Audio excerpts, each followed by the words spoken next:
Chapter का जो first phase था वो डिस्कशन कर रहा था इनके बारे में, Pascal's law, hydraulic lift, hydraulic brakes, ये सब आपको शुरुआत में कराया था। Pressure inside the liquid, h depth नीचे प्रेशर होता है, रो जी एच, ये सब पढ़ाया था आप लोगों को। ये फर्स्ट फेज था चैप्टर का। सेकंड फेज क्या था? एक कोई भी चीज जब पानी में जाती है, किसी फ्लूइड में जाती है, उसके ऊपर एक बायंसी फोर्स लगता है, बायंट फोर्स लगता है। याद है वो आर्किमिडीज वाला मैंने आपको समझाया था, वो बायंट फोर्स लगता है। फिर विस्कस ड्रैग लगता है, स्टोक्स लॉ आपको बताया, उसमें विस्कोसिटी बताया, टर्मिनल वेलोसिटी बताया, तब जाके वो सेकंड पार्ट खत्म हुआ था। वो एक जैसे सारे के सारे एक जैसे टॉपिक थे। फिर तीसरा टॉपिक जो शुरू करा था वो था बर्नौलिस से। इक्वेशन ऑफ कॉन्टिन्यूटी पहले कराई थी कि चाहे बड़े क्रॉस सेक्शन जाए छोटे क्रॉस सेक्शन जाए, पानी का अमाउंट उतना ही जाएगा, A1 B1 बराबर A2 B2। और फिर बर्नौलिस आपको करवाया, बर्नौलिस के बाद टॉरिसेली करवाया। ये तीसरा फेज था इस चैप्टर का। और अब फोर्थ फेज जो है ना, वो लिक्विड के एक बहुत इंपॉर्टेंट फिनोमिना को डिस्कस करता है, जिसका नाम है सरफेस टेंशन। आप लोगों ने सुना होगा, छोटी क्लास में भी सरफेस टेंशन को पढ़ा होगा। नहीं पढ़ा सरफेस टेंशन? छोटी क्लास में बताया जाता है, मेरे को ध्यान आ रहा है कि 8वीं या 9वीं की बुक्स में आई थिंक सरफेस टेंशन का टॉपिक है, 8th में। हाँ, लेकिन 8th तुमने ढंग से पढ़ी नहीं होगी ना, ये बात भी तो। सना ने बहुत सही बात बोली, 8th पढ़ी भी है। ओए रुक जाओ, बस चुप हो जाओ। So class class please, board पे। हाँ भाई आयुष, बस ये देखो। तो सरफेस टेंशन बेसिकली क्या फिनोमिना है एग्जैक्टली इसको हम आज समझेंगे। अगर समय बचा तो कुछ मैं आपको एक्सपेरिमेंट करके दिखाऊंगा सरफेस टेंशन से रिलेटेड, अगर समय बच जाता है तो। नहीं तो अदरवाइज पहले थ्योरेटिकल पार्ट खत्म करेंगे। क्या होता है सरफेस टेंशन देखते हैं। किसी को पता है क्लास में वैसे? हेलो, हाँ मनी। पेपर और वो बड्स जो होते हैं जो कान साफ करने के लिए, कॉटन। सो ए बच्चों यार, बस बस बस भाई बस। क्लास, आप लोगों ने कभी एक बात सोची कि जो वाटर की ड्रॉप्स होती हैं वो स्फेरिकली क्यों है, वो क्यूबिकल क्यों नहीं है? सोचा आप लोगों ने कि जो वाटर की ड्रॉप्स हैं वो स्फेरिकल ही क्यों है, क्यूबिकल क्यों नहीं है, क्यूबॉइडल क्यों नहीं है? मिनिमम सरफेस एरिया करने के लिए। हाँ भाई क्लास डिस्कशन हो रहे हैं, मत करिए प्लीज। दो दो बच्चे करके बातें मत करिए। दो कुछ बात कर रहे हैं, दो कुछ दो कुछ, और यहाँ सर्विस टेंशन चल रहा है। 4 अलग अलग क्लासेस चल रही है क्लास के अंदर, एक भी समझ में नहीं आएगी। ठीक है, तो एक ही चलने दो बस, सर्विस टेंशन वाली। तो भैया बात ऐसी है कि आप लोगों ने सुना कि वाटर की ड्रॉप्स जो होती हैं वो स्पेरिकल क्यों होती है? Why water drops are, why water droplets are spherical. दूसरी बात, आप लोगों ने ये पढ़ा है कि ज्यादा डेंसिटी वाली चीज, क्योंकि बायोलॉजी में पढ़ के आए हम लोग, ज्यादा डेंसिटी वाली चीज जो होगी वो कम डेंसिटी वाली चीज में डिप कर जाएगी, डूब जाएगी। जैसे आयरन है, आयरन की चीज पानी के अंदर क्या हो जाएगी, डूब जाएगी। ये पढ़ा है आप लोगों ने, पढ़ा है कि नहीं पढ़ा? बट अभी एक नया फिनोमिना पढ़ने वाले जिसमें ये पता लगेगा कि देर इज अ पॉसिबिलिटी कि ज्यादा डेंस वाली चीज पानी में ना डूबे, उससे ज्यादा डेंस से नहीं डूबेगी। मैं आयरन की ही किसी एक चीज को पानी के ऊपर फ्लोट करवा सकता हूं। हो सकता है कि नहीं हो सकता? हो सकता है। हाँ, किसको? सुई को फ्लोट करा सकते हैं, ऑलपिन को फ्लोट करा सकते हैं, पेपर क्लिप को फ्लोट करा सकते हैं। कैसे? With the help of surface tension.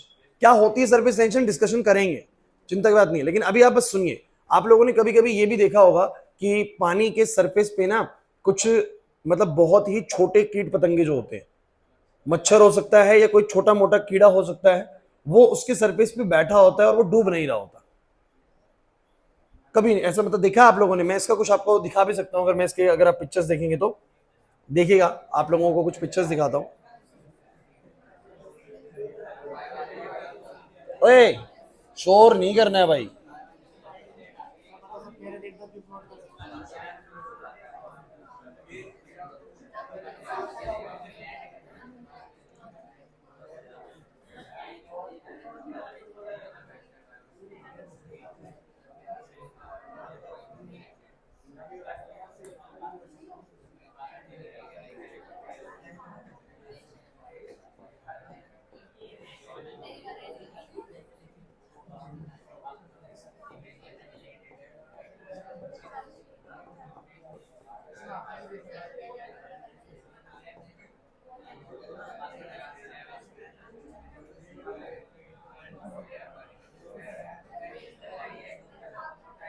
देखिए ओए क्लास, बस देखिए, एक तो यही कि हमारे ये स्फेरिकल शेप क्यों है, ऊपर से ये देखो इंसेक्ट जो है ना, देखो किस तरीके से सरफेस के ऊपर अपने आप को टिकाया बैठा है। ये दिख रहा है आप लोगों को, कोई बहुत किसी ऐसी चीज को हमने बहुत जेंटली प्लेस कर दिया तो वो डिप नहीं कर रही इसके अंदर, due to the surface tension, with the help of surface tension. पूरी बात करेंगे, अभी चिंता मत करिए। बस एक बार ये थोड़ा सा मैं कुछ आपको इमेजेस दिखा दूं। ये इमेज देखिए, पानी ऐसा क्यों रहता है? अरे खुल क्यों नहीं रही है?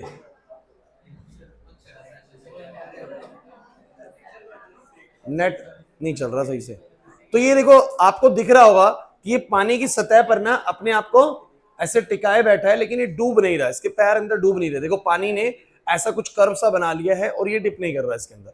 होता है ऐसा। एक तुम्हें मैं पेपर क्लिप दिखा देता हूं जो नहीं डूब रही होगी। ये देखो पानी ऐसे ही क्यों जा रहा है, क्यों, क्या रीजन है, तो समझाऊंगा मैं सारी बात। दिख रहा है, ये दिख रहा है, ये दिख रहा है आप लोगों को पानी जिस जगह पर उसने इंसेक्ट ने अपने पैरों को रखा हुआ है, वो वाली जो जगह है उधर कुछ ऐसा कर्वेचर सा बन गया है और पैर अंदर नहीं जा रहा उसका। देखते चलो। अरे तुम तो वजन ज्यादा है ना यार, सरफेस टेंशन इतना बड़ा फोर्स नहीं है कि आप जैसा वजन रोक सके। और आप लोगों ने कभी ये भी देखा होगा, अरे क्लास चलो छोड़ो, वो पिन वाला नहीं मिल रहा, पिन वाला करके दिखा देंगे आप लोगों को, करके दिखा देंगे। ये डायग्राम बड़ा अच्छा है, इनको बाद में देखते हैं। सो बात ये रही कि why water droplets are spherical in shape. क्यों कुछ चीजें हाई डेंसिटी वाली होती हुई भी पानी के ऊपर बोलो क्या कर पा रही है, फ्लोट कर पा रही है। तो यहां पर आके हम एक नए फोर्स के बारे में पढ़ेंगे जिसको हम क्या क्या बोलते हैं, सरफेस टेंशन। अब ये फोर्स है कैसा, तो भैया आप सब बच्चों को एक बात पता है कि हम जिस भी फ्लूइड की बात कर रहे हैं, लेट इट बी कि हम वाटर की बात करते हैं। किसकी बात करते हैं बोलो, वाटर की। तो वाटर आपको पता है कि H2O है, और थोड़ा सा केमिस्ट्री भी आप सबको आता है कि H2O में हाइड्रोजन बॉन्डिंग लग रही होगी, मतलब मॉलिक्यूलर इंटरेक्शन आप लोग जानते हैं कि एक H2O दूसरे H2O को, एक H2O दूसरे H2O को एक स्ट्रेंथ से होल्ड करे बैठे। भाई इतना सबको पता होगा कि ऑक्सीजन और हाइड्रोजन बीच में कोवेलेंट बॉन्ड बना है, उसकी वजह से ये ऑक्सीजन नेगेटिव और हाइड्रोजन बोलो क्या है, और ऐसे ही ये वाला नेगेटिव होगा, ये वाला बोलो क्या होगा, पॉजिटिव। क्योंकि जो भी कोवेलेंट बॉन्ड बनता है तो एक एटम ज्यादा इलेक्ट्रोनेगेटिव होने के कारण इलेक्ट्रॉन डेंसिटी को अपनी तरफ खींच सकता है, जिसके कारण एक एंड नेगेटिव हो जाता है और एक एंड क्या होता है, पॉजिटिव। सिमिलरली इसमें भी चल रहा होगा सेम सीन, और ऐसे ही इसमें। तो मुझे तुम ये बताओ, क्या आपको नहीं लगता कि एक हाइड्रोजन, एक वाटर का H इस ऑक्सीजन के साथ हाइड्रोजन बॉन्डिंग बना के बैठा है, ये इसके साथ बना के बैठा है, ये नीचे वालों के साथ बना के बैठा है? आपको ऐसा नहीं लगता क्या? समझना मेरी बात को, बड़ी ही इंपॉर्टेंट चीज हम डिस्कस कर रहे हैं गाइस। तो हमें एक बात समझ में आई कि जैसे पानी के जितने भी मॉलिक्यूल्स होते हैं, आपको भले ही लगेगा कि मेरे पास जो ये कंटेनर है, मेरे पास जो ये कंटेनर है, और इस कंटेनर में क्या भरा हुआ है बच्चों, पानी भरा हुआ है। सपोज दैट इसके अंदर हमने पानी फिलअप करा हुआ है, तो हमें लगता है कि पानी के अंदर तो बहुत सारे H2O मॉलिक्यूल्स हैं, और जितने भी ये H2O मॉलिक्यूल्स हैं इन सबके बीच में अच्छा खासा स्पेस है, और उस स्पेस की वजह से ही जब भी मैं कोई चीज इसमें डालूंगा तो वो नीचे की तरफ डिप कर जाएगी, क्योंकि स्पेस है। क्या आप सॉलिड चीज के ऊपर, सॉलिड सरफेस के ऊपर कुछ डालते हो, क्या वो अंदर चला जाता है? नहीं जाता, क्योंकि भैया पार्टिकल्स इतने क्लोज है कि बीच से रास्ता नहीं देते। भाई इस टेबल के ऊपर मैं कुछ सामान रखता हूँ, उसी के ऊपर टिका रहता है, इसके अंदर नहीं घुसता। क्यों? क्योंकि टेबल के जो पार्टिकल्स हैं, सॉलिड पार्टिकल्स हैं, बहुत क्लोजली पैक्ड हैं, तो बीच में रास्ता ही नहीं है। बट हम सोचते हैं कि वाटर के मॉलिक्यूल्स के बीच में तो स्पेस है, और स्पेस है तो जैसे ही मैं इसको डालूंगा ये यहां से अंदर रास्ता बनाता हुआ निकल जाएगा। लेकिन कई बार कुछ चीजों को जब हमने इसके ऊपर रखा तो वो उसके ऊपर ही रखी रह गई, अंदर डिप नहीं हुई। ऐसे लगा जैसे कि H2O ने भी सारे पार्टिकल्स ने एक स्किन या एक लेयर सा बना रखा है। क्या बना रखा है बोलो, एक स्किन, या बोलो क्या लेयर। इसको स्किन करके ज्यादा बोला जाता है। स्किन करने का मतलब ये कि सोचो कि मैं इन सबको जोड़ जोड़ के ऐसे बना दूं तो एक चादर जैसा बन जाएगा, नहीं बन जाएगा? अरे सोचिए ना, पहले तो ये इंडिविजुअल यूनिट्स है, बट अगर ये सारी इंडिविजुअल यूनिट्स को मैं जोड़ दूं तो बोलो एक कनेक्शन करके एक नेट जैसा कुछ बन जाएगा, नहीं बन जाएगा? और वो नेट किसी भी चीज को अपने ऊपर क्या कर सकता है बोलो, संभाल सकता है, होल्ड कर सकता है। तो होता क्या है कि जितने भी लिक्विड्स होते हैं, फिलहाल हम वाटर के तरीके से एग्जांपल लेंगे, उसके जितने भी पार्टिकल्स होते हैं सब एक दूसरे को बोलो क्या कर रहे होते हैं, अट्रैक्ट कर रहे होते हैं। क्या कर रहे होते हैं बोलो, अट्रैक्ट कर रहे होते हैं। ऑब्वियस सी बात है। और जब वो सब एक दूसरे को अट्रैक्ट करेंगे तो एक दूसरे के नजदीक आने की कोशिश करेंगे, और जिससे बोलेंगे कि वो अपने सरफेस एरिया को क्या करने की कोशिश कर रहे हैं, मिनिमाइज करने की कोशिश कर रहे हैं। मेरी बात को समझना, मैंने क्या बोला दोबारा सुनो। वाटर के अंदर जितने भी मॉलिक्यूल्स हैं they will all attract each other, सबके सब एक दूसरे को अट्रैक्ट कर रहे हैं। अब सोचिए आप सब एक दूसरे को अट्रैक्ट कर रहे हैं, तो आपका जो ये जगह जो आपने बना रखा है, फिलहाल अभी तो आप मैक्सिमम एरिया में बैठे हुए, लेकिन अगर सब अट्रैक्ट करें तो बिल्कुल छोटा सा एरिया बन जाएगा आप लोगों का, ऐसा सर्कल सा बन जाएगा। All will try to minimize it surface area. अगर सबके बीच में अट्रैक्शन लगेगी तो सबका एरिया बोलो, टोटल एरिया बोलो, क्या हो जाएगा, मिनिमाइज हो जाएगा। समझो मेरी बात को। तो वाटर के जितने भी मॉलिक्यूल्स होते हैं वो सब एक दूसरे के पास आने की कोशिश करते हैं, जिससे उसका सरफेस एरिया बोलो क्या होने लगता है, मिनिमम होने लगता है। अब आप मुझे बताओ, किसी भी चीज का सरफेस एरिया क्या ऐसे मिनिमम हो सकता है? सुनते चलना, क्या किसी भी चीज का सरफेस एरिया ऐसे मिनिमम हो सकता है कि वो इस तरह की शेप को ऑक्यूपाई करे, इस तरह की शेप को, क्यूबॉइडल शेप को, ऐसे में मिनिमम होगा? या ये वाली चीज और नजदीक आएगी, ये वाली भी आएगी, ये वाली भी आएगी, सारे कोने नजदीक आएंगे, और जब सारे कोने नजदीक आएंगे तो कैसा शेप हो जाएगा बोलो, स्फेरिकल। तो किसी भी चीज का मिनिमम सरफेस एरिया बोलो क्या होता है, स्फेरिकल होता है। मैं आपको एग्जांपल देता हूं कि मान लीजिए कि मैं आपको इस रूम में बोलूं कि आपको सबसे कम सरफेस एरिया में इस रूम को ऑक्यूपाई करना है, सबसे कम सरफेस एरिया में। हेलो, हाँ,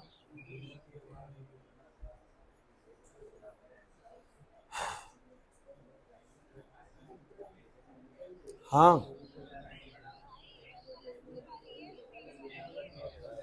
उसकी है, मेटल, मेटल की है।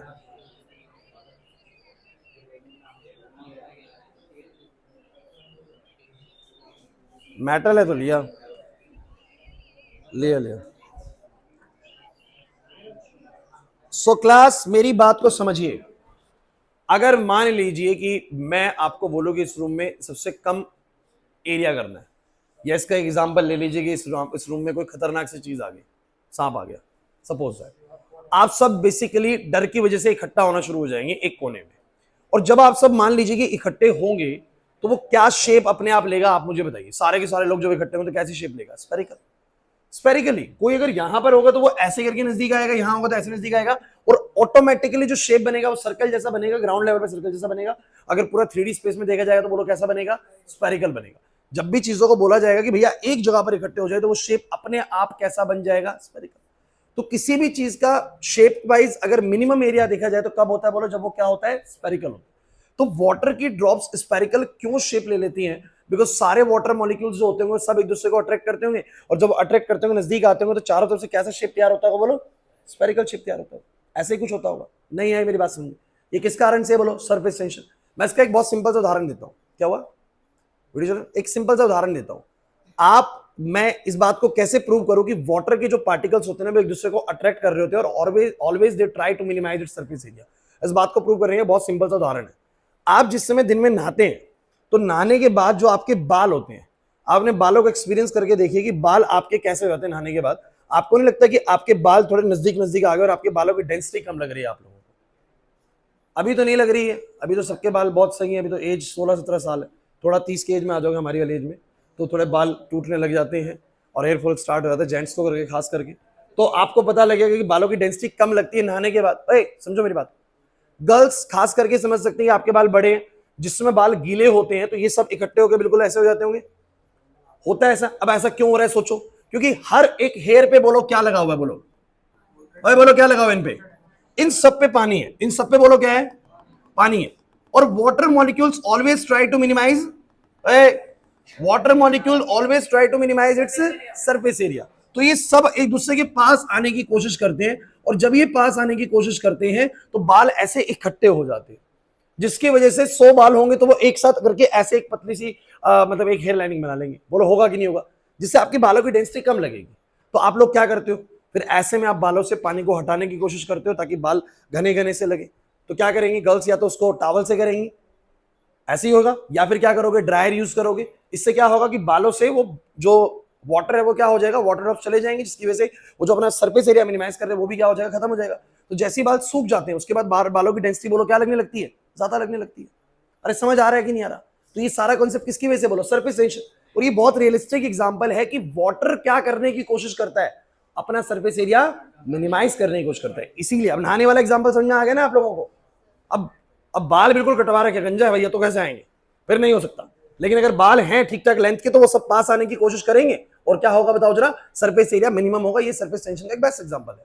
क्लियर होता है कि नहीं होता? तो मैं आप लोगों को बताता हूं, जैसे कि मान लो एक H2O का पार्टिकल यहां पर है, अंदर की बात करते हैं, इसको बोलते हैं बल्क में। बल्क मतलब कि अंदर की तरफ क्या चल रहा होता है।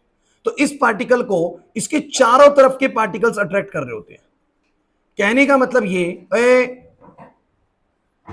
इस वाले बीच वाले पार्टिकल को ये भी अट्रैक्ट कर रहा है, ये भी अट्रैक्ट कर रहा है, ये भी अट्रैक्ट कर रहा है, ये भी अट्रैक्ट कर रहा है, वो भी अट्रैक्ट कर रहा है, वो भी अट्रैक्ट कर रहा है, और ये भी, और तो मुझे बताओ, ऊपर नीचे भी अट्रैक्ट कर रहे हैं, यहां पे तो नेट फोर्स कितना हो जाएगा? तो अंदर वाले पार्टिकल्स का नेट फोर्स होता है 0, क्योंकि भैया एक सिंपल सी बात है, अंदर वाले को हर जगह से बराबर अट्रैक्शन फील हो रहा था। जो बीच में बैठा है ना, उसको ये भी अट्रैक्ट कर रहा है, ये भी, तो उसको दिखता है कि मेरे को तो हर जगह से अट्रैक्शन कर रहा है। तो यहां पर किसी भी तरह का टेंशन नहीं लग रहा होता। क्यों नहीं लग रहा बोलो? यहां पर क्यों मिनिमाइज होने की कोशिश नहीं हो रही? सोचो सोचो, क्यों नहीं हो रही? क्योंकि इधर से भी खींच रहा है, इधर से भी खींच रहा है, उधर से भी खींच रहा है, इधर से भी खींच रहा है, तो कहीं नहीं जाएगा पार्टिकल। सेम ऐसे इसको मत सोचो, इसके भी सराउंडिंग में चारों तरफ पार्टिकल्स है, इसकी भी सराउंडिंग में चारों तरफ पार्टिकल, और जो चारों तरफ से बराबर फोर्स लगेगा तो वो पार्टिकल कहीं भी मूव, तो अंदर की तरफ नेट फोर्स हमेशा 0 होता है। ये जो फिनोमिना लगता है वो सरफेस पे लगता है। कहां लगता है बोलो?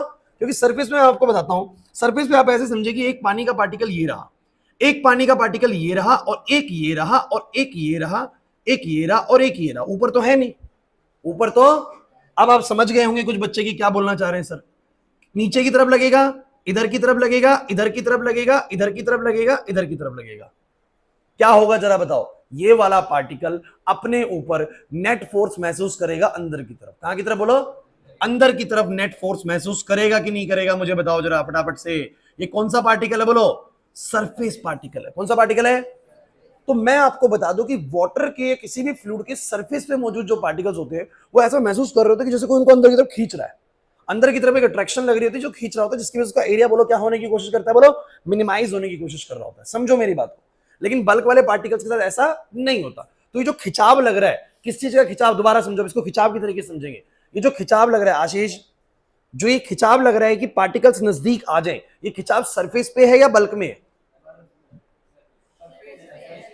ये जो खिंचाव लग रहा है कि पार्टिकल्स थोड़ा नजदीक आ जाएं, तो ये किन पार्टिकल्स के ऊपर नेट लग रहा है? बोलो बाहर वालों के ऊपर। अंदर वालों पे क्यों नहीं लग रहा बताओ? अंदर वालों पे चारों तरफ से बराबर फोर्स रख के नेट फोर्स कैंसिल हो जाता है। लेकिन सरफेस वालों पे ऊपर पार्टिकल होते नहीं, नीचे पार्टिकल होते, तो नीचे वाले खींच रहे होते, तो ये दबाव, ये जो खिंचाव लग रहा है कि उसका एरिया मिनिमाइज हो जाए, ये कहां पर लगता है बोलो? सरफेस पे लगता है। कहां पर लगता है बोलो? सरफेस पे लगता है। तो पानी की कोई ड्रॉप है ना, पानी की कोई भी ड्रॉप है, समझ जाइए अंदर की वजह नहीं, बाहर वाले पार्टिकल्स पे अंदर की तरफ एक फोर्स लग रहा है, और सारे बाहर वालों पे अगर अंदर की तरफ से एक फोर्स लगेगा तो बोलो वो कैसा शेप ले लेगा? बोलो स्फेरिकल शेप ले लेगा। कैसा शेप ले लेगा? बोलो it is due to the surface tension. किसकी वजह से बोलो? और why it is named as surface tension? क्योंकि सरफेस पे ही एक्ट करती है, बल्क में एक्ट नहीं करती, इसलिए इसका नाम रखा सरफेस टेंशन। तो सरफेस टेंशन है क्या? मैं पूरी तरीके से लाइन लिखता हूं यहाँ पर। कहते हैं the property of the liquid, the property of the liquid due to which it always tries to minimize its surface area is called, पढ़ो एक बार इस लाइन को, सभी बच्चे एक बार पढ़ो भाई, सभी बच्चे इस लाइन को पढ़े। मैंने बोला था property of the liquid due to which it always tries to minimize its surface area. Liquid की वो प्रॉपर्टी जिसकी वजह से वो अपने एरिया को बोलो क्या करने की कोशिश करती है? मिनिमाइज करने की कोशिश करती है, नजदीक लाने की कोशिश करती है, कि जितना छोटे से छोटे वॉल्यूम में ऑक्यूपाई हो सके उतना बढ़िया है। इस प्रॉपर्टी को बोलो क्या बोलते हैं? सरफेस। और इस बात का सबूत क्या है? तो सबूत ये है कि सर जब भी जहां पर भी पानी होता है ना सर, वो पार्टिकल्स पास आने की कोशिश करते हैं। बालों वाला एक बहुत बेस्ट एग्जांपल है कि जब आपके बाल गीले होते हैं तो सारे बाल नजदीक आने की कोशिश करते हैं due to the phenomena of surface tension. ये बालों का फिनोमिना नहीं है, क्योंकि बाल तो भैया बाद में भी वैसे थे ना, लेकिन नजदीक नहीं आ रहे थे। जब तक पानी था तब तक नजदीक आ रहे थे। इसका मतलब फिनोमिना किसका? बोलो पानी का है, पानी की प्रॉपर्टी की। जब तक पानी था बाल नजदीक आए, इसका मतलब कि लिक्विड के पार्टिकल्स सारे एक दूसरे को पास लाते हैं ताकि उनका सरफेस एरिया मिनिमाइज हो जाए, और इस प्रॉपर्टी को बोलो क्या बोला गया? Surface tension. और इसीलिए वाटर की जो ड्रॉप्स होती हैं बोलो कैसी होती हैं? बोलो स्फेरिकल होती है। सबको क्लियर हुआ ये वाली बात? और ये सरफेस फिनोमिना क्यों समझ में आ रहा है? क्योंकि सरफेस पे नेट फोर्स लगेगा, बल्क पे नेट फोर्स नहीं लगेगा। अब इसको थोड़ा और समझने की कोशिश करते हैं बच्चों। ये बालों वाला समझ में आ गया, ये ड्रॉप्स वाला समझ में आ गया आप लोगों को, ये वेट हेयर्स वाला समझ में आ गया आप लोगों को। अब समझते हैं कि जो ये आप बोल रहे हैं ना कि एक पिन को बड़ा जेंटली अगर टिकाया जाए तो वो उसके ऊपर पानी के ऊपर फ्लोट करेगी, even of having a higher density, फिर भी फ्लोट करेगी। एक इंसेक्ट उसके ऊपर बैठा हुआ है लेकिन डूब नहीं रहा है, ऐसा कैसे चल रहा है? ये सब कैसे हो पा रहा है? तो बताते हैं इसको किस तरीके से हम समझेंगे। तो गाइस इसको ऐसे समझना कि मान लो, बातें मत करो बिल्कुल भी, ये मान लो पानी का अपर सरफेस है। समर, मैं अगर इसको ऊपर से देखूं, समझना यार, इस कंटेनर को अगर मैं ऊपर से देखूं, इसका टॉप व्यू देखूं, अगर मैं इसका टॉप व्यू देखूं, तो टॉप व्यू पानी का कुछ ऐसा ही दिखेगा आप लोगों को इस बीकर के ऊपर। अरे कोई बीकर है तो मैं अगर ऊपर से देखूंगा तो मुझे तो ऐसा सर्कल सा दिखेगा ना, बोलो है कि नहीं अक्षरा? और मैं अगर ये मान के चलूं कि जैसे ये पूरा पानी का सरफेस है, ये ऊपर का देखना ज्यादा ध्यान से, ढंग से समझना भाई। तो अब बड़ी इंपॉर्टेंट चीज है भाई, ये समझनी बहुत जरूरी है। देखते कितने बच्चे इसको पकड़ लेंगे। यहां पर एक H2O का मॉलिक्यूल है, यहां पर एक H2O का मॉलिक्यूल है, यहां पर एक H2O का मॉलिक्यूल है, यहां पर है, यहां पर है, यहां पर है, यहां पर है, यहां पर है। सरफेस पे बैठे हो पार्टिकल्स सारे। क्या आपको नहीं लगता कि ये वाले पार्टिकल दोनों एक दूसरे की अट्रैक्शन में बंधे होंगे? पक्का। और यार वो वाला इसको खींच रहा होगा, ये वाला इसको खींच रहा होगा, और नजदीक ऐसे करके बैठे होंगे, ऐसे करके इनके बीच में ना एक बॉन्डिंग बनी हुई है जो सरफेस पे बैठे पार्टिकल है। मेरी बात को समझने की कोशिश करना। If there is one particle here and there is one particle here, so ये दोनों के बीच में एक बोलो क्या है, खिंचाव है जो इनको ऐसे अट्रैक्शन में बांधे हुए। ऐसे ही दूसरे वाले के बीच में भी खिंचाव है, ऐसे करके बांधे हुए। तीसरे वाले के बीच में भी है, ऐसे करके बांधे हुए। मतलब सबके बीच में बोलो क्या है? अरे देखना, सभी H2Os के बीच में बोलो क्या है? एक फोर्स ऑफ अट्रैक्शन है। सभी H2Os के बीच में एक फोर्स ऑफ अट्रैक्शन है, इस तरह का फोर्स ऑफ अट्रैक्शन। और मुझे ये बताइए, जैसे आपको समझने में नहीं क्या बनाया है, समझ नहीं पा रहे बच्चों, उधर भी H2O मॉलिक्यूल, उधर भी H2O मॉलिक्यूल, और इनके बीच में एक अट्रैक्शन है जिसको मैंने ऐसे करके फोर्स से बना दिया।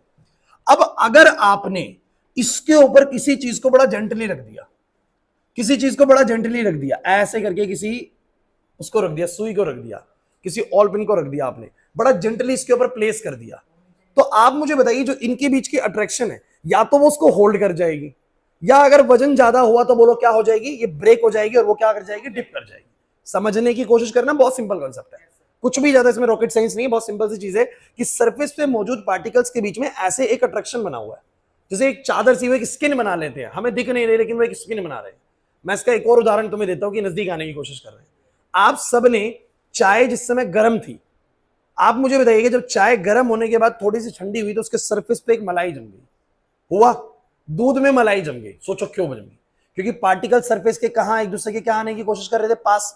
जब गर्म थे, जब चाय गर्म थी, जब दूध गर्म था, मलाई नहीं बनी। क्यों नहीं बनी? क्योंकि जब चीजें गर्म होती है तो केमिस्ट्री ये कहती है कि बॉन्ड टूट जाते हैं। बॉन्ड उतने बढ़िया बॉन्ड बनेंगे नहीं, क्योंकि गर्म होने पे बॉन्ड ब्रेक हो जाएंगे। तो बॉन्ड ब्रेक हो जाते होंगे गर्मी के वक्त में, तो वो दूर दूर रहते हैं। लेकिन जैसे ही ठंडा होना शुरू होती है चाय, पार्टिकल्स फिर से नजदीक आना शुरू करते हैं। तो चाय के पार्टिकल, दूध के पार्टिकल्स क्या करते हैं, सरफेस टेंशन की वजह से पास आने की कोशिश करते हैं, और सारे पास आके इकट्ठे होके एक मलाई बना लेते हैं। होता है चाय के ऊपर ऐसा, due to the surface tension. दूध के ऊपर होता है due to the surface tension. हाँ बोलो। पानी में देखो, पानी देखो, सबका सरफेस टेंशन अलग है, सबका सरफेस टेंशन अलग है। मैं ले लूंगा अगर हाँ, मैंने ये बोला बच्चों, सबका सरफेस टेंशन अलग है। पानी का सरफेस टेंशन अलग है, दूध का अलग है, चाय का अलग है। It depending on the nature of the fluid. किसी में ये ज्यादा है और किसी में ये बोलो क्या है, कम है। तो ये वाली चीज पे भी आएंगे, नेचर पे डिपेंड करता है। तो मेरी बात, क्लास प्लीज, तो मुझे तुम ये बताओ कि पार्टिकल नजदीक आते हैं, इस बात का प्रूफ मलाई से पता लग जाता है आप लोगों को या नहीं लगता? और ठंडा होने पे ऐसा क्यों होता है? क्योंकि जितना ठंडा होगा इनके बीच का अट्रैक्शन उतना ही क्या हो जाएगा, बढ़ जाएगा। गर्म होगा तो टूट जाएगा यार। तो सरफेस टेंशन गर्म चीजों में, अगर मैं इसको गर्म करूंगा, टेम्परेचर बढ़ाऊंगा, सरफेस टेंशन कम हो जाएगी। जैसे टेम्परेचर घटाऊंगा, सरफेस टेंशन ज्यादा हो जाएगी, सरफेस में खिंचाव ज्यादा हो जाएगा, इसका जो सरफेस एरिया कम होने की कोशिश होगी। अब आप पहले मुझे बताओ कि ये डायग्राम आपको समझ में आ रहा है मैंने क्या बनाया? ये बहुत इंपॉर्टेंट डायग्राम है इस टॉपिक का। तो मैंने ये बोला कि भैया इन सभी पार्टिकल्स को, लेफ्ट वाले राइट वाले, ये सब पार्टिकल्स एक दूसरे को अट्रैक्ट कर रहे हैं, और अट्रैक्ट करते हुए कुछ ऐसा करके बैठे हैं सना, ऐसा कुछ करके बैठे। ये अलग पार्टिकल थे, अलग पार्टिकल थे, तो ऐसे करके एक लेयर सी बन गई, ऐसे करके लेयर सी बन गई। अब इसके ऊपर अगर तुम कुछ रखोगे, इसके ऊपर ऐसे ही जेंटली बड़ा पेन रख दिया, तो या तो ये फोर्स ऑफ अट्रैक्शन इसको बैलेंस कर देगी, या ये टूट जाएगी और ये पेन नीचे चला जाएगा। होगा कि नहीं होगा? तो किसी भी चीज को सरफेस पे अगर फ्लोट करते हुए रुक गया है ना, वो ज्यादा डेंसिटी होते हुए भी, तो वो सिर्फ किसके कारण रुका हुआ है, सरफेस। अब जो ये कीट पतंगे होते हैं ना, ये बड़े हल्के होते हैं, तो ये जब बैठते हैं ना तो बड़ा जेंटली इसके ऊपर जाके बैठ जाते हैं, और सरफेस टेंशन के जो पार्टिकल्स होते हैं ना, वो उसको डूबने से रोक लेते हैं। क्लियर हुआ कि नहीं हुआ मैं कहना चाह रहा हूं? इसके ऊपर मैंने पिन ऐसे लगाई ना, वो पिन अगर मैं बहुत तेजी से रख दूंगा तो वो इस फोर्स को ब्रेक कर देगी, एकदम से निकल जाएगी, क्योंकि ज्यादा फोर्स लगेगा जब मैं उसको ऐसे गिराऊंगा, एक्सेलरेशन होगा उसके पास। लेकिन जब मैं बड़ा जेंटली उसको उसके ऊपर रखूंगा तो वो टिक जाएगी। समझ रहे हैं मेरी बात को? क्यों टिक जाएगी बोलो? सरफेस टेंशन की वजह से। किसकी वजह से बोलो? सरफेस टेंशन की वजह से। तो सरफेस टेंशन के फिनोमिना आपको सारे के सारे पढ़ने पड़ेंगे। तो मुझे तुम सब बच्चे दोबारा बताओ भाई, सरफेस टेंशन क्या है class? The property of the liquid due to which it always tries to minimize its surface area is called surface tension. फिर मैं लिखता हूं, it is a surface phenomena. ये कौन सा फिनोमिना है बोलो? Soap bubbles. ठीक है भाई बच्चों, बस बोर्ड पे अब मैं सरफेस टेंशन को डिफाइन करने जा रहा हूं, तो थोड़ा ढंग से समझिएगा। सरफेस टेंशन को डिफाइन कैसे करा गया बच्चों? सरफेस टेंशन को डिफाइन कैसे करा गया, ये बड़ा इंपॉर्टेंट है। तो भैया क्या करा गया, एक अरे बच्चों, एक हमने सरफेस के ऊपर, सरफेस के ऊपर हमने क्या लिया भाई, ऐसे वाटर लिया, ये सरफेस के ऊपर पानी मौजूद है। अच्छा ये कौन सा व्यू है, मैं बार बार कह रहा हूं बच्चों, ये टॉप व्यू है। क्या तुम टॉप व्यू से कंफ्यूज तो नहीं हो रहे हो? सभी बच्चों को टॉप व्यू का मतलब समझ में आ रहे हैं? अरे पानी को, इसको ना, इसको ऊपर से देख रहा हूं तो टॉप व्यू दिखेगा, तो मुझे सरफेस ऐसा दिखेगा भाई। शिवम इधर। अब यहां ना एक इमेजिनरी लाइन कंसिडर करो, फिर रुक गई। अरे नहीं यार चल रही है। एक इमेजिनरी लाइन कंसिडर करो बच्चों, एक एल लेंथ की इमेजिनरी लाइन कंसिडर कर लो, कर ली कंसिडर। इमेजिनरी लाइन क्या, आपने इतनी बड़ी एक सुई रख दी यहां पर और वो जेंटली इसके ऊपर फ्लोट कर रही है। जेंटली इसके ऊपर बोलो क्या कर रही है, फ्लोट कर रही है। अब आप कारण बताइए फ्लोट क्यों कर रही है? क्योंकि जो इधर के और उधर के पार्टिकल्स है उसने इन दोनों को, इसको बोलो क्या करा हुआ है, बोलो बैलेंस करा हुआ है। मेरी बात समझना भाई, इसका मतलब मैं ये कह सकता हूं कि इस पूरी की पूरी एल लेंथ के ऊपर, इस पूरी की पूरी एल लेंथ के ऊपर नेट कितना फोर्स एक्ट कर रहा है। अगर मान लेते हैं नेट एफ फोर्स एक्ट कर रहा है, कितना फोर्स एक्ट कर रहा है बोलो? एफ फोर्स एक्ट कर रहा है। इसको मैं बहुत तरीके से समझाऊंगा, लेकिन पहले एक तरीका समझ लीजिए। मैंने बोला कि इस एल लेंथ के ऊपर नेट कितना फोर्स एक्ट कर रहा है, बोलो एफ। तो इस एफ को नहीं बोला गया सरफेस टेंशन, सरफेस टेंशन बोला गया, सरफेस टेंशन बोला गया फोर्स पर यूनिट लेंथ को, फोर्स पर यूनिट लेंथ को। मतलब कि अगर इसकी लेंथ ना 10 यूनिट की है, कितनी यूनिट की है बोलो? 10 यूनिट की लेंथ है, 10 सेंटीमीटर की लेंथ है मान लो, और इसके ऊपर जो फोर्स लग रहा है वो 50 न्यूटन का लगा। कितने का बोलो? 50। अब आपको सर इस पे 50 लगा, अब एक चीज सोचो, अगर ये 10 यूनिट की है तो 50 का लगा, अगर मैं 11 करूंगा तो ऑब्वियसली बात है फोर्स बढ़ेगा कि नहीं बढ़ेगा? लॉजिकली बताओ। क्योंकि जितनी बड़ी लेंथ हो जाएगी उतने ज्यादा पार्टिकल्स उसके साथ इन्वॉल्व हो जाएंगे। मानसी मेरी बात को समझो, छोटी लेंथ होगी तो थोड़े ही पार्टिकल उसकी सराउंडिंग में थोड़ा फोर्स एक्ट कर रहा होगा, जितनी बड़ी लेंथ होगी ज्यादा पार्टिकल हो जाएंगे, ज्यादा बड़ा फोर्स हो जाएगा। आशीष इधर चल रही क्लास, उसको क्यों नहीं आ रहा है? तो अगर 10 यूनिट की लेंथ है तो उसके ऊपर मान लो 50 न्यूटन का फोर्स है, तो सरफेस टेंशन 50 नहीं है बच्चों, क्योंकि अगर मैं 11 की करूंगा तो फोर्स 55 का हो जाएगा, फिर तो सरफेस टेंशन 55 का हो जाएगा। मैं 12 यूनिट की लेंथ करूंगा तो फोर्स 60 का हो जाएगा। समझो मेरी बात को, क्योंकि जितनी बड़ी मैं लेंथ लूंगा उतने ज्यादा पार्टिकल क्या लगाने लग जाएंगे बोलो? फोर्स लगाने लग जाएंगे उसको बैलेंस करने के लिए। एग्री करते हो कि नहीं करते? तो मैं यहां पर बोल रहा हूं कि अगर 10 यूनिट की लेंथ पे 50 लग रहा है तो 11 पे 55 लग रहा होगा, 12 पे मान लो 60 लग रहा होगा। तो भैया फोर्स को नहीं बोल रहा मैं यहां पर सरफेस टेंशन। सरफेस टेंशन होता है कितना फोर्स पर यूनिट लेंथ पे लग रहा है, कितना फोर्स हर एक यूनिट लेंथ पे लिक्विड लगा पा रहा है, वो उसकी बोलो क्या है? सरफेस। लिक्विड के सरफेस पर हर एक यूनिट लेंथ पे कितना फोर्स ऑफ अट्रैक्शन बना हुआ है पार्टिकल्स के बीच में, वो उसकी बोलो क्या है? Surface tension. दोबारा सुनो, दोबारा सुनो। लिक्विड के सरफेस पर हर एक यूनिट लेंथ पे, मैं एक यूनिट लेंथ खींच दूं ऐसे और देखूं कि पार्टिकल्स के बीच में इस एक यूनिट लेंथ पे कितना फोर्स लगा हुआ है, इस एक यूनिट लेंथ के क्रॉस कितना फोर्स काम कर रहा है, वो उसकी बोलो क्या होती है? सरफेस। तो यहां पर देखो सरफेस टेंशन बोला F/L, मतलब यहां पर सरफेस टेंशन का बोलो कितना वैल्यू आएगा? 5। कितना आएगा बोलो? यहां सरफेस टेंशन बोलो कितनी है? 5, क्योंकि 10 न्यूटन की लेंथ पे 50 न्यूटन का, सॉरी 10 यूनिट की लेंथ पे 50 न्यूटन का फोर्स कर रहा है, तो एक यूनिट लेंथ पे कितना सरफेस का टेंशन खिंचाव पैदा हो रहा है बोलो? 5 न्यूटन का। नहीं है बात समझ में? इसको बोलते हैं सरफेस टेंशन। नहीं आया समझ में? पक्की बात है। तो इसको समझने के लिए एक और एग्जांपल लेते हैं, पहले लिख लेते हैं। तो surface tension is equal to the force acting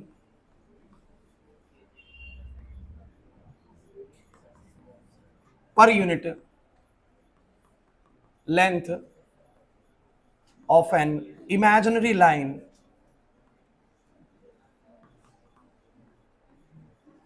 drawn on the surface of liquid।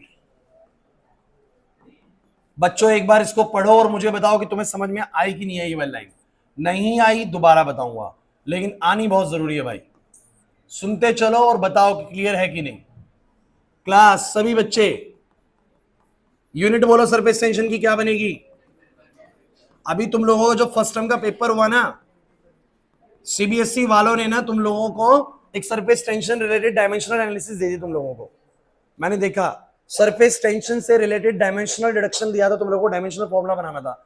अब जिस बच्चे ने सरफेस टेंशन पढ़ा ही नहीं था वो या तो टेंशन को फोर्स मान के कराया, बट सरफेस टेंशन फोर्स नहीं था, फोर्स पर यूनिट लेंथ था। क्या था बोलो? फोर्स पर यूनिट लेंथ था। मैं आपको फिर एक बात कह रहा हूं, लिक्विड के सरफेस पे लगने वाला फोर्स नहीं है सरफेस टेंशन। कितना फोर्स एक यूनिट लेंथ के अक्रॉस लग रहा है वो बोलो क्या है? Surface tension. श्योर नहीं आ रही बात समझ में? मेरे पास लिक्विड इतना सारा है, उसके बीच में जो फोर्सेस लग रहे हैं, सरफेस पे जो फोर्सेस लग रहे हैं, अब कहां करे कौन सा फोर्स सर? प्रिंस, सरफेस पे कौन सा फोर्स? अरे सर सरफेस पे मौजूद जितने भी पार्टिकल्स है सब एक दूसरे को अट्रैक्ट कर रहे हैं। सर ये फोर्स ही तो है, ये टेंशन ही तो है, एक खिंचाव ही तो है जिसकी वजह से नजदीक आना चाह रहे हैं। बोलो है कि नहीं? ये जो नेट फोर्स है ना, this is not the surface tension. एक यूनिट लेंथ खींचूंगा और देखूंगा उधर कितना फोर्स लग रहा है, उस एक यूनिट लेंथ के क्रॉस कितना फोर्स लग रहा है, ये बोलो क्या है? Surface tension. तो surface tension is equal to the force acting per unit length of an imaginary line drawn on the surface of the liquid, that is F by L, that is F by L। चलिए इसको समझाने के लिए मैं एक और बहुत बढ़िया एग्जांपल लेने वाला हूं, ध्यान से इसको समझने की कोशिश करना। मेरे पास एक इस तरीके का बर्तन है, इसके अंदर मैंने क्या करा,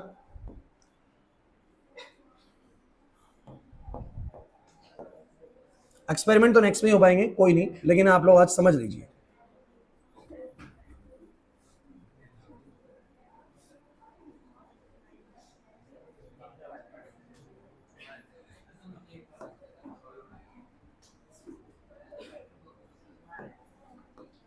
बच्चों बातें करने के लिए नहीं कहा मैंने तुम लोगों को।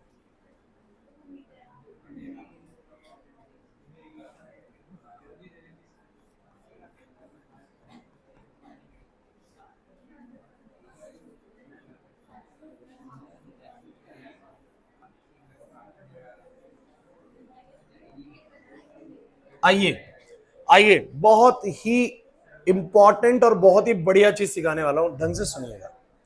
मान लीजिए कि मेरे पास ना कोई पेपर जैसी थिन, कोई आयरन की शीट हो सकती है, किसी भी चीज की हो सकती है, पेपर जैसी थिन है मान लो, ठीक है? समझना, एक पेपर ही ले लेता हूं मैं, इसके जितनी थिन ना, किसी चीज को मान लो आयरन की मान लो यार, कोई दिक्कत नहीं है, ठीक है? ऐसी है। अगर इसको बिना पानी भी, पानी में डुबो रखी है मैं, अभी मैं एक केस लूंगा, सुनो सुनो, ओए इधर देख लो। अभी मैंने क्या करा, ये मेरे पास सेम चीज है, देखो वो रही, ये मेरे पास ऐसे सेम चीज है, इसकी यहां से लेंथ बोलो कितनी है बच्चों? L लेंथ है। और मैंने इसको ना इन पुल्ली के अक्रॉस, कुछ बच्चों को इससे समझ में आया था बहुत बड़े तरीके से, इस पुल्ली के अक्रॉस मेरे को इसको उठाना है, इसको उठाना है। और सपोज करते हैं कि इसको उठाने में ना मेरे को यहां पर जो फोर्स लगता है, यहां जो मेरे को बोलो क्या लगता है? फोर्स लगता है। ऐसे करके जो फोर्स लगता है, ये फोर्स लग जाता है मेरे को 100 न्यूटन का। ऐसे ही बना देते चलो सिंपल। इसके लिए मुझे इसको उठाने के लिए कितना फोर्स लगा बोलो? 100 न्यूटन। कितना लगा? इंपॉर्टेंट चीज है, अच्छे से सुनिएगा। एल लेंथ की चीज है, इस एल को भी तुम्हें लगता है ना स्पेसिफाई करना है, so just specify it as 2 units. अगर ये लेंथ 2 यूनिट की है, ये लेंथ कितनी बोलो? ये कोई मटेरियल है, और कैसा मटेरियल है? बिल्कुल 2D मटेरियल समझिएगा। इसका अपना एक ऐसे लेंथ है, एक ऐसे ब्रेथ है, या ऐसे लेंथ ऐसे ब्रेथ, कुछ भी मान लो यार, बिल्कुल 2D समझिएगा, 3D नहीं है। आप समझिएगा कुछ इस तरह की चीज है, भारी सी चीज है। इसको मेरे को पुल्ली से उठाने में कितना फोर्स लग रहा है बोलो? 100 न्यूटन। अक्षत, पुल्ली से उठाने में कितना फोर्स लग रहा है? 100 न्यूटन। अब मैंने एक्सपेरिमेंट में ये जानना चाहा कि क्या पानी सच में सरफेस टेंशन लगा रहा होता है। अगर लगा रहा होता है तो देखते हैं कि इस सिनेरियो में क्या होगा जब मैं इस चीज को ना बिल्कुल पानी के सरफेस पे, बिल्कुल पानी के सरफेस पे जाके टिका दूंगा, ऐसे करके बिल्कुल जहां पर पानी का सरफेस है ना उधर इसको ऐसे रख दूंगा। तो मुझे बताइए जब ये पानी के बिल्कुल सरफेस पे रुकेगा तो इसके इन सभी चीजों पर क्या आ जाएगा बोलो? पानी आ जाएगा। और पानी इधर के पार्टिकल्स भी पानी के हैं, उधर के पार्टिकल्स भी पानी के हैं, तो वो सब इसको बोलो क्या करेंगे? अब अट्रैक्ट करेंगे। तो इसके ऊपर हमने ये पाया कि भैया एक अट्रैक्टिव फोर्स पानी ने लगाया। और मैं तुम्हें इसका एक बहुत बढ़िया एग्जांपल देता हूं कि तुम लोगों ने ना कभी अपने हाथ को पानी के सरफेस पे रख के देखा? रखा होगा यार। सर्दी में भैया आपको भी थोड़ा होता है ना कि नहाने चले जाते हैं, लेकिन थोड़ा सा टाइम लगता है कि हाँ 5-10 मिनट पानी से खेल लिया जाए, डर लग रहा है नहाने में, है ना? तो उस समय कुछ ना कुछ खेल कर रहे होते हैं। कभी आपने महसूस किया हो ना, अरे अक्षर इधर, तो पानी के सरफेस पे आपने हाथ रखा ना और फिर को सरफेस पे अंदर लेके तो बात अलग है, बाहर सरफेस पे रखा तो उठाते वक्त ऐसा लगा जैसे पानी ने मेरे को पकड़ लिया है, पानी ने मेरे को ऐसे खींच लिया अपने हाथ। नहीं हुआ किसी के साथ ऐसा? पानी के सरफेस पे ऐसे हाथ रखना, ऐसा महसूस होगा जैसे पानी ने तुम्हें पकड़ लिया, तुम उसके हाथ हटाने की कोशिश कर रहे हो, पानी तुम्हें खींच रहा है। कर ऐसा तो कभी नहीं हुआ सर? होता है, आज घर जाके करना। और गर्म पानी में नहीं करना, ठंडे पानी में करना। क्यों भाई? क्योंकि ठंडे पानी में पार्टिकल्स क्लोज होते हैं, उनका फोर्स ऑफ अट्रैक्शन ज्यादा वर्क करता है, सरफेस टेंशन ज्यादा होती है। इस सरफेस पे होगा, पानी के अंदर हाथ डालो निकल जाएगा आसानी से। सरफेस पे रखो और फिर ऐसे उठाओ, ऐसे उठाओगे ना, ऐसा लगेगा पानी ना मेरे को पकड़ के बैठा था, पानी मेरे को पकड़ के बैठा था। होता है कि नहीं होता? होता है ऐसा। क्लास क्लास बोर्ड पे सुनिएगा, ऐसा क्यों हुआ? हाँ भाई लवीश इधर, ऐसा क्यों हुआ? क्योंकि पानी के सरफेस पे जो पार्टिकल्स थे, आपका हाथ अब उन पार्टिकल्स के कांटेक्ट में है और वो सब क्या लगा रहे हैं? बोलो फोर्स। तो आपका हाथ के ऊपर भी बोलो क्या लग रहा है? फोर्स लग रहा है। क्या लग रहा है बोलो? अभी थोड़ी देर पहले बोला है कि सरफेस पे डाउनवर्ड एक फोर्स काम करेगा। क्यों करेगा भाई काम? अरे समझो तो सही, क्यों करेगा भाई काम? क्योंकि सर इसके चारों तरफ जितने भी पार्टिकल सब उसको बोलो क्या कर रहे हैं? खींचने की कोशिश कर रहे हैं। कर रहे कि नहीं कर रहे? अब मैंने क्या पाया, इसी सेम चीज को 2 यूनिट की लेंथ को खींचने के लिए, उठाने के लिए 100 न्यूटन की ताकत लग रही थी। अब मैंने क्या करा, अब मैंने फिर फोर्स लगाया, अब की मैंने 100 न्यूटन का फोर्स लगाया और ये लिफ्ट नहीं हुई। और ये लिफ्ट मैंने 101 कर दिया, ये लिफ्ट नहीं हुई। इसका क्या मतलब है? 101 कर दिया, लिफ्ट नहीं हुई, लिफ्ट नहीं हुई। इसका मतलब बड़ा क्लियर है सर, बड़ा क्लियर है मैसेज कि सर इसके ऊपर फोर्स बढ़ गया है, इसके ऊपर फोर्स। और आप सोच सकते हैं कि सिर्फ इसकी ना ये वाली लाइन जो है ना वो पानी के कांटेक्ट में है, इसका मतलब पानी ने इस पर्टिकुलर लेंथ के ऊपर क्या लगाया? कुछ ना कुछ फोर्स लगाया, इस सरफेस पे कुछ ना कुछ क्या लगाया बोलो? फोर्स, जिसकी वजह से अभी लिफ्ट नहीं कर पा रहा। सुमित नहीं आ रही बात समझे? पहले 100 न्यूटन से लिफ्ट कर रहा था, बट अब 100 से लिफ्ट कब नहीं कर रहा? जैसे ही इसको हमने क्या करा, पानी के सरफेस पे टिका दिया, तो भैया अब ये 100 से लिफ्ट नहीं कर रहा, 101 से लिफ्ट नहीं कर रहा, 102 से लिफ्ट नहीं कर रहा, 103 से, 104 से लिफ्ट कर गया, 103 से भी नहीं करा, 104 से भी नहीं, 102 से, 103 से, 104 से जाके लिफ्ट करा। इसका क्या मतलब है जरा आप मुझे बता सकते हैं?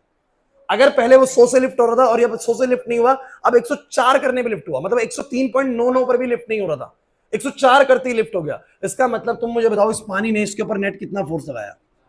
बहुत बढ़िया बच्चों, 4 न्यूटन का। कितनी लेंथ पर? कितनी लेंथ पर सब बच्चे बोलो? 2 न्यूटन की लेंथ पर, सॉरी 2 मीटर बोले या 2 यूनिट बोल दे, कोई दिक्कत नहीं है, 2 मीटर बोल दे यार, चलो कोई दिक्कत नहीं। तो इस 2 मीटर की लेंथ पर हम ये बोल सकते हैं ना कि 4 न्यूटन का फोर्स लगा। समझ नहीं आया ऐसा बिल्कुल भी?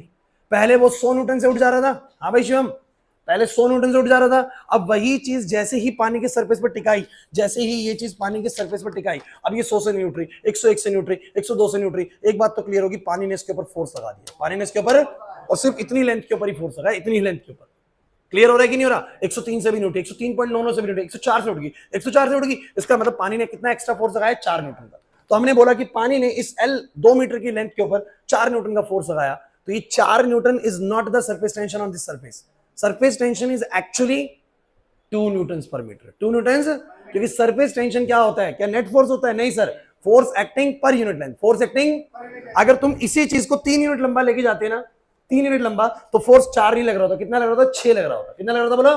क्योंकि सरफेस टेंशन आपको बयां करता है कि इस सरफेस पे अगर 1 यूनिट लेंथ है तो वहां कितना फोर्स काम कर रहा है। तो पूरी 2 यूनिट लेंथ पे कितना काम कर रहा है बोलो? 4 न्यूटन। तो मुझे बताओ सरफेस टेंशन कितना आ जाएगा बोलो? हम बोलेंगे F/L, यानी 4 newton divide by 2 metre, that is 2 newton per metre. 2 newton, that is the surface tension on this surface. नहीं आई मेरी बात समझ में? अरे कुछ क्लियर हुआ या नहीं हुआ? और कोई भी चीज आप मुझे बताइए जिसका रियलिस्टिक एग्जांपल हमारे पास ना हो। सबका है भाई। आपको लगता है कि पानी सरफेस एरिया मिनिमाइज नहीं करता, तो मिनिमाइज नहीं करता तो फिर बताओ स्फेरिकल शेप क्यों है? मिनिमाइज नहीं करता तो आपके बाल नहाने के बाद वो नजदीक क्यों आ जाते हैं? तो डेफिनेटली अब फाइनल टच दे रहा हूं, इसको ढंग से सुनिएगा। सरफेस टेंशन का टॉपिक पूरा आपको थ्योरेटिकली क्लियर होना चाहिए, काम इसके ऊपर बहुत सारा करना है अभी हमें। तो आपको थ्योरेटिकली क्या क्लियर होना चाहिए, सुनिएगा आखिरी के 2 से 3 मिनट की बातें जो है। मैंने बोला a liquid always tries to minimize its surface area. एक लिक्विड हमेशा अपने सरफेस एरिया को बोलो क्या करता है? मिनिमाइज करने की कोशिश करता है। क्यों करता है मुझे आप ये बताओ? क्योंकि सर केमिस्ट्री का ये मानना है कि लिक्विड के पार्टिकल के बीच में बोलो क्या होती है? फोर्स ऑफ अट्रैक्शन होती है। वो due to the hydrogen bonding हो या ड्यू टू किसी और बॉन्डिंग की वजह से, लेकिन फोर्स ऑफ अट्रैक्शन तो होती है sir. So a liquid always tries to minimize its surface area. This phenomena is called surface tension, since it is only acting on the surface particle, not on the bulk. इसी वजह से इसका नाम बोलो क्या है? surface. So the property of the liquid due to which it always tries to minimize its surface area is called surface tension. सबको clear होगी surface tension वाली बात? फिर बात आती है surface tension surface phenomena है, bulk phenomena sir surface phenomena। दूसरी बात ये वाली याद होगी। पहली बात बोलो क्या सब बच्चे? पहली बात बोलो सब बच्चे क्या है? डेफिनेशन।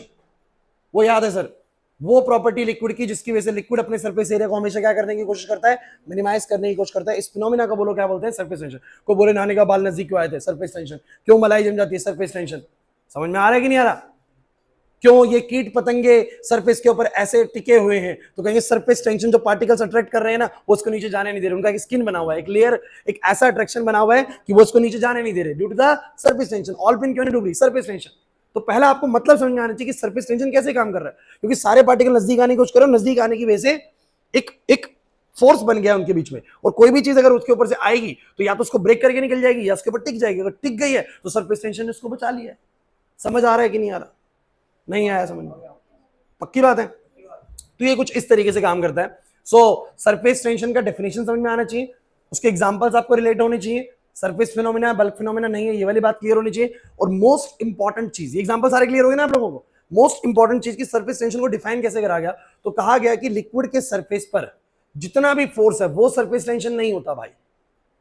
लिक्विड के सरफेस पर अगर मैंने कोई एल यूनिट की लेंथ ली तो उसके ऊपर कुछ एफ फोर्स काम करेगा, तो वो जो फोर्स पर यूनिट लेंथ है ना वो बोलो क्या होता है, सरफेस टेंशन।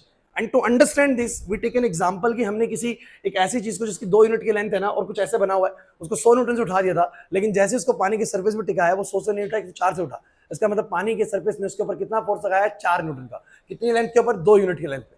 तो 4 Newton is not the surface tension. Actually force पर यूनिट लेंथ बोलो कितना है, 2 न्यूटन पर मीटर। तो वो बोलो क्या है, सरफेस टेंशन। क्लियर हुआ या नहीं हुआ? पक्की बात है। और कुछ चीजों को मैं बता दूं, जैसे वो जो कीड़े वाली बात थी ना, कीड़ा उसके ऊपर टिका हुआ था, तो पानी का सरफेस ना बच्चों बिल्कुल सीधा नहीं रहता उस वक्त पे। पानी का सरफेस थोड़ा सा देखो ऐसा होता है। आप किसी चीज को पानी के सरफेस पे ऐसा टिका हुआ देखेंगे, ऐसा टिका हुआ देखेंगे, ऐसे। अब ऐसा क्यों है ना, अब इतना दिमाग लगाओ यार, ये H2O का एक पार्टिकल है, ये H2O का एक पार्टिकल है, ये H2O का एक पार्टिकल है, जरा बताना एक बार सब बच्चे। अब इसने ये वाला जो पार्टिकल है, ए क्लास, ये वाला जो पार्टिकल है ये इसको इधर खींचेगा, ये वाला पार्टिकल भी इधर खींचेगा, क्योंकि अट्रैक्शन है भाई। अब इतना तो भैया वेक्टर तुम्हें आता है कि अगर एक ने इधर खींचा एक ने इधर खींचा कि तुम्हें नीचे नहीं जाना, क्योंकि हमारे बीच में बोलो क्या है, अट्रैक्शन है। अरे 3 पार्टिकल्स हैं, दोस्त है यार, वो भी खींचता है इसको, ये भी खींचता है इसको, सब दोस्त हैं, तीनों के तीनों अट्रैक्शन में नजदीक आना चाहते हैं। अब जब इसके ऊपर कोई चीज रखता है और नीचे जाने की कोशिश करता है, ये वाला पार्टिकल नीचे जाने की कोशिश करता है, तो बगल वाले पार्टिकल्स की कोशिश होती है कि नहीं नहीं जाना, हम अट्रैक्ट करके बैठे, हम अट्रैक्ट करके बैठे। अब इसके कारण ये इधर से फोर्स लग रहा है, इधर से फोर्स लग रहा है, तो मुझे बताओ नेट फोर्स कहां की तरफ लगेगा? अरे नेट फोर्स कहां की तरफ लगेगा, लगेगा कि नहीं लगेगा, ऊपर की तरफ नेट फोर्स। तो ये होल्ड कर जाएगा। नहीं आ रही मेरी बात समझे? इसीलिए जब उस कीड़े ने ऐसे करके वजन रखा तो ये वाला पार्टिकल नीचे नहीं जा रहा, क्योंकि साइड वाले पार्टिकल्स ऊपर की तरफ फोर्स आके उसको नीचे जाने से रोक रहे हैं। इसको बोलो क्या बोल रहे हैं, सरफेस टेंशन बोल रहे हैं। अरे क्लियर हो रहा है कि नहीं हो रहा? तो ये सारी जो ये पानी का ऐसे करके सरफेस दिखाते हैं, सरफेस टेंशन की वजह से, कि कोई चीज मैंने रखी नहीं डूब रही, सरफेस टेंशन की वजह से। अब आज सामान तो मंगाया था, लेकिन वो टॉपिक पहले करना जरूरी होता है ताकि तुम्हें उसकी एग्जैक्ट क्लैरिटी आ जाए। फिर मैं नेक्स्ट क्लास में तुम लोगों को प्रैक्टिकली करके दिखाऊंगा कि मैं किस तरीके से उसके ऊपर एक ऑल पिन को भी टिका सकता हूँ, सुई को भी टिका सकता हूँ, और एक और एक्सपेरिमेंट हमारे पास है ब्लैक पेपर का कि वो कैसे काम करता है। तो बड़ा इंटरेस्टिंग एक्सपेरिमेंट है, वो सब करवाया जाएगा आप लोगों को। लेकिन पहली चीज ये कि सरफेस टेंशन तो क्लियर हो। क्या ये क्लियर हुई है आप लोगों को? पक्का? कोई डाउट है? सरफेस टेंशन क्या होता है पहला बताओ, पता है ये वाली बात? The property of the liquid due to which liquid always tries to minimize its surface area. Second thing, examples, clear? Examples बहुत सारे, कौन कौन से? वेट हेयर्स वाला, ड्रॉपलेट स्फेरिकल क्यों है, इंसेक्ट्स फ्लोट क्यों, इंसेक्ट सरफेस पे डूब क्यों नहीं रहे हैं, छोटे मोटे बीटल्स वगैरह जो है वो डूब क्यों नहीं रहे हैं, ऑलपिन कैसे टिकी हुई है इसके ऊपर, सुई कैसे टिकी हुई है, these all are the examples of the surface tension. मलाई क्यों जम रही है, these all are the examples of surface tension. Definition clear है, एग्जांपल क्लियर है। तीसरी बात, आप लोगों को इसका मैग्नीट्यूड वाइज मतलब पता है। मैग्नीट्यूड वाइज मतलब कि total force is not the surface tension guys, बड़ी इंपॉर्टेंट चीज है, total force is not the surface tension. What is surface tension? The surface tension is the force पर unit length of the surface. यार एक unit length पे कितना force काम कर रहा है ना सर, वो उसकी बोलो क्या होती है, सरफेस टेंशन। तो आज की क्लास में आप 3 चीजें अच्छे से सीख के जा रहे हैं। पहली चीज, सरफेस टेंशन का डेफिनेशन सबको क्लियर होना चाहिए था भाई, हो गया। सेकंड चीज, उसके एग्जांपल्स बताए बहुत सारे, डायग्राम बनाए, लिखा नहीं है, वो क्लियर हो गया भाई। तीसरी चीज, इसका मैग्नीट्यूड वाइज फॉर्मूला क्या है बोलो, F/L। F/L का मतलब क्लियर हो रहा है? अगर तुम्हें या तो वैसे क्लियर हो जाता है इस वाले से, और उससे नहीं हुआ तो इससे तो हो जाना चाहिए था क्लियर। पक्की बात है कि नहीं? तो ये 3 चीजें आप लोगों को सिखाई है, ज्यादा नहीं हो पाया हमारी क्लास में आज की में, लेकिन जितना हुआ है वो अच्छे से आपको आना चाहिए, क्योंकि इसके ऊपर ये सरफेस एनर्जी कराऊंगा, एक्सेस प्रेशर इनसाइड है ड्रॉप कराऊंगा, बबल कराऊंगा, बहुत सारी चीजें अब आने वाली है। तो लेकिन ये अच्छे से आना चाहिए था। सबको क्लियर है? सोच के आना घर पे और एग्जांपल सरफेस टेंशन के।